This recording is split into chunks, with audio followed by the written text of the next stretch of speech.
میں نہ ہوتا تو میرے چچا بھڑکتی ہوئی آگ میں ڈال دیے جاتے. میری وجہ سے میرے چچا کے اوپر عذاب ہلکا کر دیا گیا ہے. ایک آگ کا چپل پہنا دیا گیا ہے جس سے ان کا بھیجا کھول رہا ہے. میں نے اس کے ہلکے ہونے کی عریضہ پیش کیا. جواب ملا کہ ہمارے ہاں اس سے ہلکا عذاب ہے ہی نہیں. اس سے ہلکا عذاب زور سے بولو ہے ہی نہیں. آپ ذرا غور کرو کیسے بچ پاؤ گے, کس طرح بچ پاؤ گے اگر یہ آزادانہ زندگی ہوگی تو. سمجھ گئے آپ؟ لہذا ہوشیاری کی زندگی گزارو, عبادت گزاری کی زندگی گزارو اور اپنے رب کو راضی کرنے کی کوشش کرو. زیادہ سے زیادہ کلمہ پڑھا کرو, زیادہ سے زیادہ درود شریف پڑھا کرو, زیادہ سے زیادہ توبہ استغفار کیا کرو. سمجھ گئے آپ؟ زیادہ سے زیادہ توبہ استغفار کیا کرو. اللہ کے رسول سرور کائنات تاجدار انبیاء صلی اللہ علیہ وسلم فرماتے ہیں التائب من الذنب کمن لا ذنب لہ. جب کوئی بندہ گناہوں سے توبہ کرتا ہے تو وہ ایسے ہی معاف کر دیا جاتا ہے جیسے کہ اس نے کچھ کیا ہی نہیں. آپ ذرا غور کرو, اپنے عیب کو ہم دیکھتے نہیں. قرآن عظیم میں اللہ نے فرمایا لا تجسسوا ولا یغتب, کسی کے عیب کو ڈھونڈا نہ کرو. یہ اللہ نے منع کیا. اللہ نے کیا کہا ہے؟ کسی کے عیب کو زور سے بولو, زور سے بولو, ڈھونڈا نہ کرو. کسی کے عیب کو ڈھونڈا نہ کرو. محلے میں اگر کسی سے غلطی ہو جائے ہے نا تو ٹولی بنا کر کے میٹنگ کرتے ہیں. کچھ سنا آپ نے؟ اے باجی کو سنا آپ نے؟ کیا ہوا؟ پھر فلانے کے یہاں ایسا ہو گیا. بھائی کو سنا آپ نے؟ کہا کیا ہوا؟ کہا فلانے کے یہاں ایسا ہو گیا. آپ بتاؤ, آپ کلمہ پڑھتے ہو, آپ مسلمان ہو, سرکار کے ماننے والے ہو, ہاتھ اٹھا کے بتاؤ قرآن پر ایمان ہے کہ نہیں ہے؟ جلدی اٹھاؤ, جلدی بولو, اٹھاؤ, ہے نا ایمان؟ قرآن میں اللہ نے فرمایا لا تجسسوا, کسی کے عیب کو ڈھونڈا نہ کرو. قرآن نے کیا کہا؟ جلدی بولو, کسی کے عیب کو ڈھونڈا نہ کرو. کسی کو اگر آپ نے یوں کہا وہ چور ہے تو یہ 3 انگلیاں کہہ رہی ہیں تو بھی چور ہے, اور انگوٹھا تصدیق کر رہا ہے بے شک بے شک بے شک. یہ 3 انگلیاں تمہارے طرف ہیں, ایک انگلی اس کے طرف ہے جس کو آپ نے کہا ہے, ایک انگلی اس کے طرف ہے جس کو آپ نے کہا ہے, اور 3 انگلی آپ کے طرف ہے, اور انگوٹھا اوپر سے تصدیق کر رہا ہے. تم بڑے عیبی ہو, عیبی نہ ہوتے دوسرے کا عیب بیان نہ کرتے, عیبی نہ ہوتے دوسرے کا عیب دکھائی نہ دیتا, عیبی نہ ہوتے دوسرے کی غیبت نہ کرتے. سمجھنا, قرآن عظیم میں اللہ نے فرمایا لا تجسسوا, کسی کے اندر عیب نہ ڈھونڈا کرو, ولا یغتب, اور کسی کی غیبت نہ کیا کرو.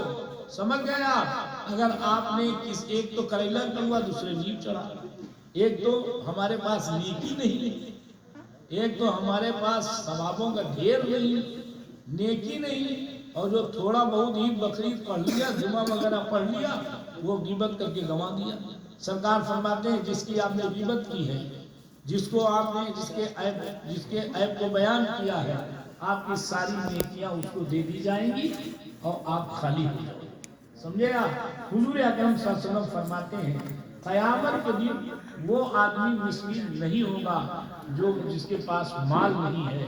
قیامت کے دن وہ آدمی غریب نہیں ہوگا جس کے پاس دولت نہیں ہے, بلکہ وہ غریب ہوگا جو بہت زیادہ عبادت گزار ہے, بہت زیادہ عبادت کرتا ہے, مگر چغلی کرتا ہے, غیبت کرتا ہے.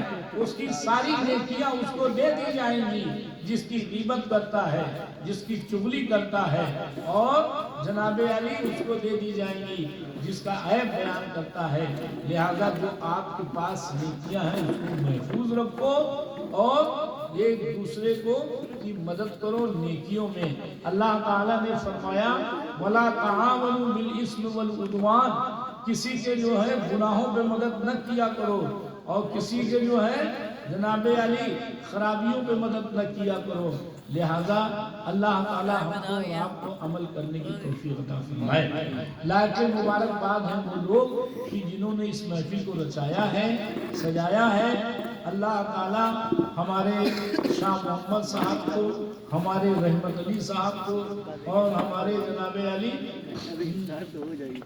فیصل صاحب کو، اور ہمارے متین بھائی کو، اور ہمارے احمد حسن صاحب کو، اور ہمارے دیگر تمام ان لوگوں کو جو اہل محلہ کے لوگوں نے، بچوں نے، بچیوں نے جو یہ سجایا ہے، رچایا ہے، اللہ تعالیٰ اپنے محبوب کے طفیل سے ان کے قلب کو، ان کے دل کو اپنے نبی کے نور سے منور و مجلہ فرمائے۔ اور آپ لوگ شرکت کرنے کے لیے آئے، اللہ تعالیٰ آپ لوگوں کی شرکت کو قبول فرمائے۔ السلام علیکم وآخر دعوانا الحمدللہ رب العالمین۔